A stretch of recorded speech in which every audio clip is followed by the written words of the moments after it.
As the school's two princes, Malleus and Leona, have a lot in common. Both were tutored in their respective countries and neither of them believe that there is anything for them to learn from NRC. Both Leona and Malleus refuse to attend Rook's birthday party despite being invited. そういえば、お誘いしたロア・ドゥ・ドラゴンの姿も見えないか。During Halloween, both princes are touched by campus visitors without their consent. Malleus references chess during Glorious Masquerade, as does Leona during Spectral Soiree.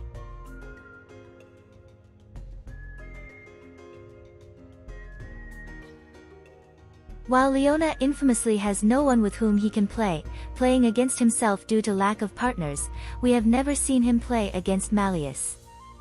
Leona says that he enjoys examining his opponent's strategy to get an idea of what's running through their head, which may be one of the reasons that he has difficulty with Malleus. As Malleus operates on fairy logic, one can never tell what is going through his head.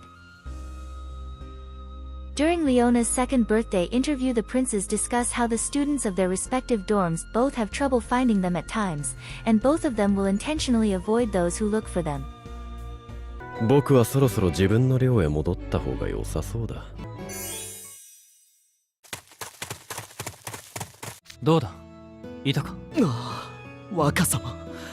なぜ友も連れずに外出など。Malleus points out that Leona is doing the same as he is, enjoying experiences that they could never have at home, such as going wherever they want.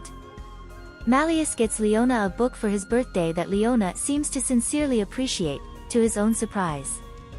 It is a book on ancient incantations, which is Leona's favorite subject at NRC, written in a dead language. While Leona seems to recognize the language and the worth of the book, saying that, even plain old linguists would be champing at the bit to get their paws on it, it might never be confirmed that Leona can read certain dead languages like Malleus can. Based on comments from Idia, Sebek and Ruggie, it seems that Leona and Malleus are infamous for constant bickering. Silver says that the two seem to speak with one another frequently, asking, "Are you not friends?" Ruggie responds that, rather than speaking together, it is more like they are always clawing at each other's throats. We have seen such interactions a few times throughout the story, such as when Leona returns Malleus's lost robes to him. Malleus defends Leona from Sebek's ire, saying that Leona is the second prince of Sunset Savannah, and royalty is owed respect. Malleus immediately follows with, "He may have come to invite me to a party today."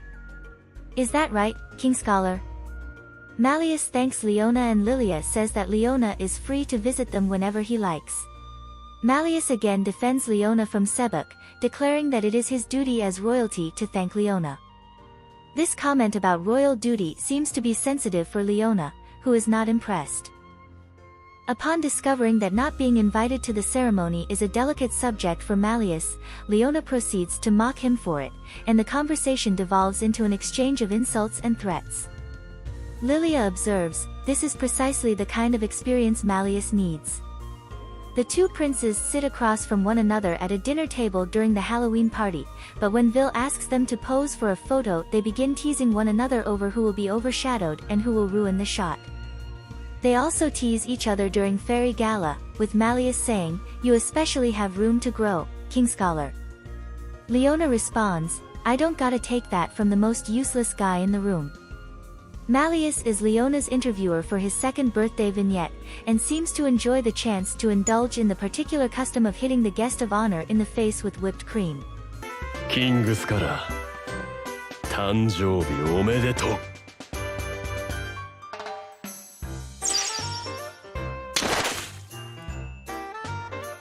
Rook tells a story from the previous year's Bean Fest when the two almost cooperated together to bring him down, and while they were hardly in sync enough for coordinated strikes and engaged in some manner of quarrel at the time, they succeeded.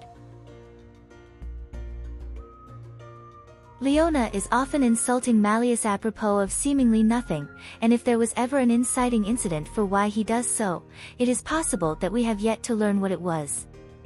He calls Malleus a snob, calls him gloomy at least twice in A Coddled Prince. On the subject of Malleus being coddled, Leona says that Silver and Lilia are way overprotective of him.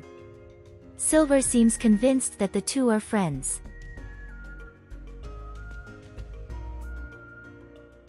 One of the most civil conversations they have still involves Leona asking Malleus if he must hide behind someone to have a conversation, in reference to Sebek. Malleus observes, "I highly doubt you would approach me without reason," but we do not learn why it was that Leona sought him out. After Leona departs, Malleus orders Sebek to apologize for his behavior after he threatens to never allow Malleus in Leona's sight again, but Sebek is resistant. When Lilia orders him to apologize, however, Sebek immediately concedes. In Book 2, Crowley makes the decision to retire Malleus from the Spell Drive tournament in a monologue about how Malleus is ruining the futures of Savannah Claw students. Leona does not take kindly to this suggestion, encouraging his fellow house wardens to come up with a way to beat that monster, instead, and convincing them to veto the suggestion in a meeting where Malleus was unable to present his own perspective on the matter, as no one remembered to invite him. Leona becomes determined to restore Savannah Claw's reputation by crushing Malleus in front of the Pro League recruiters who have been overlooking his dorm mates, but Malleus himself never actually appears in Book 2. It is unclear if he was told about the drama that unfolded between Leona, Ruggie, and their victims. Jack becomes determined to take Diasomnia down next year, and Leona says that he, too, will be giving next year's tournament his all, but in the novel Jack points out that, as they will be fourth years, neither Malleus nor Leona will actually be competing anyway. While we do not see Malleus in action on the Spell Drive field, we learn from Sebek and Jamil how it is he plays the game. Sebek says, he summoned giant mountains at his goal, protecting it from rivals. By the end, the entire arena rumbled with peals of thunder. When Grimm asks if he created mountains and lightning, Jamil says, that is more or less what happened, yes. When Malleus calls for the students to challenge him during Spectral Soiree, Leona says it is the perfect opportunity to beat him senseless, fair and square, but it seems he was holding back. When Leona decides to go full throttle, Rook advises against it. It is then Leona who realizes that Malleus is not actually possessed. In a conversation that was rewritten for EN due to language limitations, Leona picks up on an inconsistency in the verbal tics that Malleus had adopted while pretending to be possessed by the ghost of an evil emperor. During the event, Leona warns his team about the mirror fragments that they are gathering, saying that in most of the cases they know, the Dark Mirror, the Hall of Mirrors, the View Glasses, the mirrors connect two places together, and the mirror they are trying to reassemble may connect the spectral realm to their original world. In the end, it is revealed that Malleus was trying to reconstruct a disco ball, but it does not seem that Leona was incorrect. In order to return the students to their own world, Malleus has them look into the disco ball.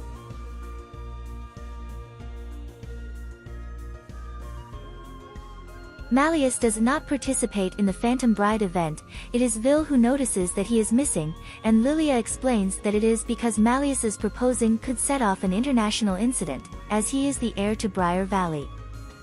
Both Leona and Vil are unimpressed by Sebek's claims that Malleus possesses a singular beauty. If he were here, he'd be selected as a matter of course, with both declaring that Operation Proposal is as good as done without him. Leona invites Lilia to join him in an event in his hometown, and Lilia teases him by bringing up Malleus, pointing out how pleased Malleus would be by an invitation and even offering to reach out to him on Leona's behalf. Leona refuses, telling Lilia to brag about the trip to Malleus later to make him envious. While shopping for souvenirs on the trip, Lilia decides to buy coasters with animal designs, but struggles to decide on what animal he should get for Malleus. Leona recommends a lizard design, saying, it suits him, and Lilia takes his advice. Vil teases Leona for being the person who picked out Malleus's gift.